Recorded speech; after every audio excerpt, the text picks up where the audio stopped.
Бомбардировки сирийской Раки коалиции во главе с США нарушили гуманитарное право.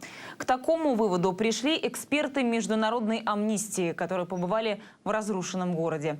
Репортаж о гуманитарной катастрофе в населенном пункте вышел на телеканале Fox News. Его журналисты также смогли оценить темпы восстановления Раки. О том, насколько выводы западной прессы и правозащитников соответствуют действительности, расскажет наш специальный корреспондент в Сирии Антон Степаненко. Вид военной Раки, которую штурмовала американская сборная, мало чем отличается от нынешней, послевоенной. Хотя после так называемого освобождения прошло больше 7,5 месяцев. Город – это одни сплошные большие руины. С той лишь разницей, что часть улиц расчистили от обломков при разминировании. Людей немного, возвращаться просто некуда. Да и по большому счету незачем. В городе нет света, воды, крайне мало продовольствия.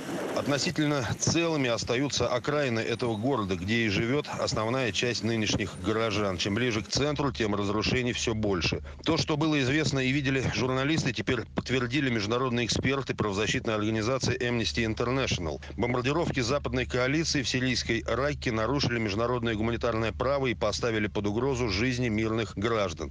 Об этом говорится в докладе этой правозащитной организации. Международные эксперты посетили места бомбежек и опросили более 100 человек. Авторы доклада утверждают, что современное высокоточное оружие западная коалиция не применяла в Ракке из экономии. По словам очевидцев, на которые ссылаются эксперты, уничтожались целые кварталы, даже когда поблизости не было боевиков, запрещенной ИГИЛ. В городе, по данным ООН, уцелела лишь 5-я часть зданий. Основная часть жителей бывшей Раки теперь вынуждена находиться в лагерях для беженцев. Эти люди рассчитывали на то, что там жить им будет легче. Но, по сути, жизнь в лагерях для беженцев мало чем отличается от жизни тех, кто все-таки отважился вернуться в свой родной город. Антон Степаненко, Артем Григорян, Вести, провинция Эр-Ракка.